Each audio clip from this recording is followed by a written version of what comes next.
Hey guys, this Crypto Marishi does it a little bit of everything.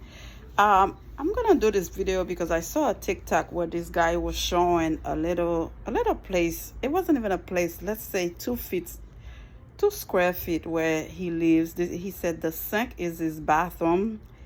The rug on the floor, that's where he sleeps in New York City, and he still pays $6,000 a month. I know it's crazy now. A lot of people moving out of New York, and a lot of them heading to Florida. And things are not that great here in Florida when it comes to the rent, also. But for the first time in 40 years, that we have more jobs than New York. So I thought it was something that should be mentioned. So let me read it for you guys. There are more jobs in Florida than New York for the first time. For the first time in at least 40 years, there are more jobs in the Sunshine State than there are in New York, part of the trend of Americans fleeing south to lower cost states. They think it's low, but it's not that low when it comes to, Miami, Florida. That's where the party's at, South Beach. People always having fun now with the spring break. My goodness, there's so much going on there. And I guess it's better than where they at because the rent is so high over there, and then it's not even much place there. But here, things are getting expensive too. Florida ended 2022 with 9,578,500 non-farm jobs, while New York had 9,576,100. According to the Bureau of Labor Statistics, it was the first time in data going back to 1982 that Florida had more workers than New York. Oh, God. Is that something they throwing in New Yorkers' faces? To me, it's not really a big deal. It's only by 400. I thought it was more than that. Let's see what else they say. Let's see what else they say. Okay.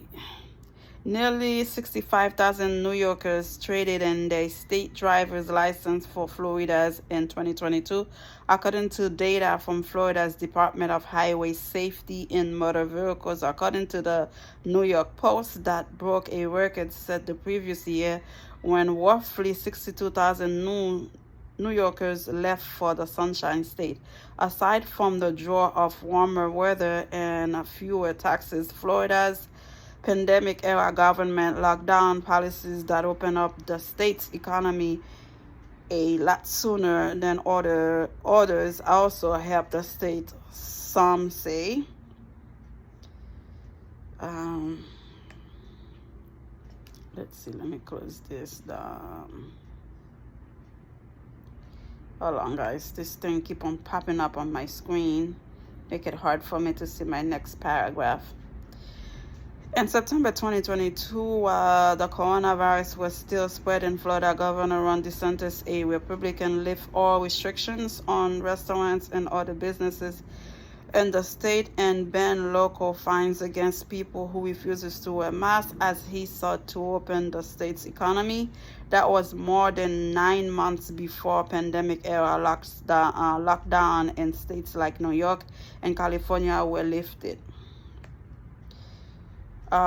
Jackie Belt, a real estate agent at Douglas Elliman base in Miami, says she has worked with a lot of New Yorkers moving to the state, especially since the pandemic. People talk about the Florida lifestyle and weather, but they also say government policy, like when during COVID, when our city was more open and lenient on things as other reason why they came here, she says.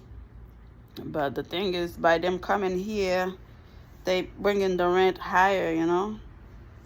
Democratic politicians in the Empire State, meanwhile, made political hay as the exodus continued. Last April, New York City Mayor Eric Adams, a Democrat, launched billboard ads in 5 Florida cities soon after passage of Florida's Parental Rights and Education Act, known for opponent as the Don't Say Gay law.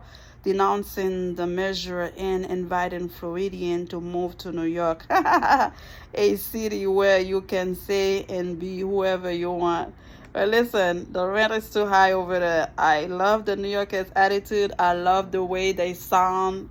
But when it comes to the rent, I don't want to work just to pay rent. It just doesn't make any sense. New York's Democratic Governor Kathy Hochul, meanwhile, claimed for New York State Senator Lee Zeldin, her rival for the governorship last fall, Dutchess County Executive Mark Molinaro and former President Donald Trump belonged in Florida. Just jump on a bus and head down to Florida where you belong. Okay, get out of town because you do not represent our values. You are not New Yorkers, she said during a campaign press conference in August. Listen, this is crazy. Bill says roughly 30% of her buyers in the past 12 months were from New York City, and more than half other clients in the past 2 years have been from out of town. And it's not just retirees anymore. In fact, the Census Bureau's 2021 American Community Survey showed that Florida gained members of every generation from millennials to baby boomers, while New York experienced a net loss. No, it's too expensive to live there. Experience a net loss of every generation except Gen Z, the youngest adults. Yeah, it's bad. Companies are moving their headquarters to South Florida, so their employees are coming with them. Bill says, for instance, leading hedge fund Citadel announced last year that it would be moving its headquarters to Miami from Chicago.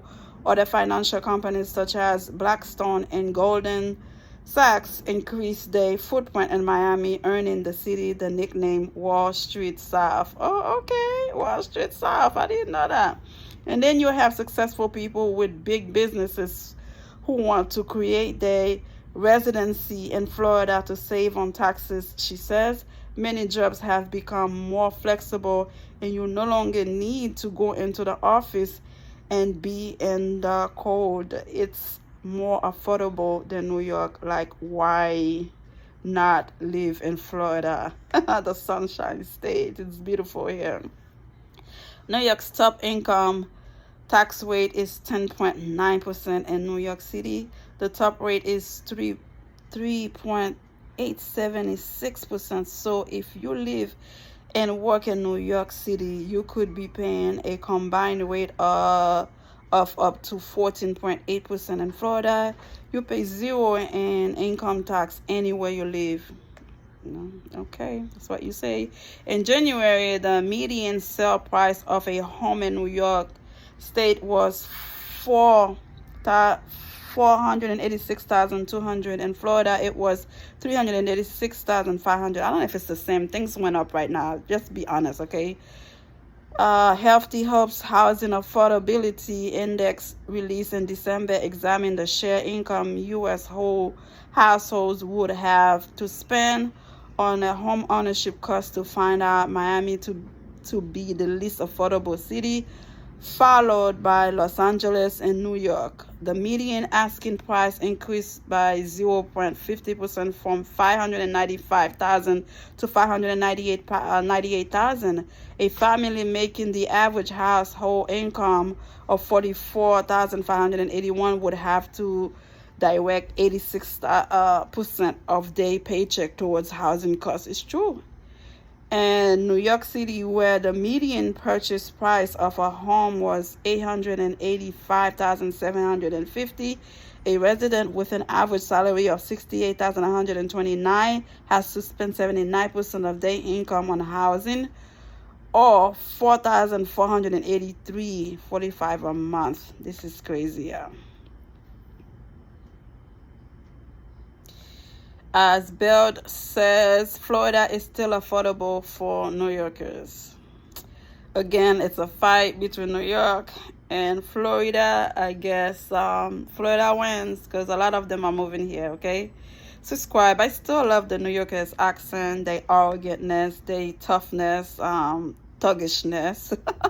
I don't care how educated they are. I don't care how good or bad. I just love the way they bring it to you. Like they have no cares in the world. They bring it to you like nobody's business. I like that about them. They very straightforward. All right, guys, subscribe. Let me know how you feel. Bye.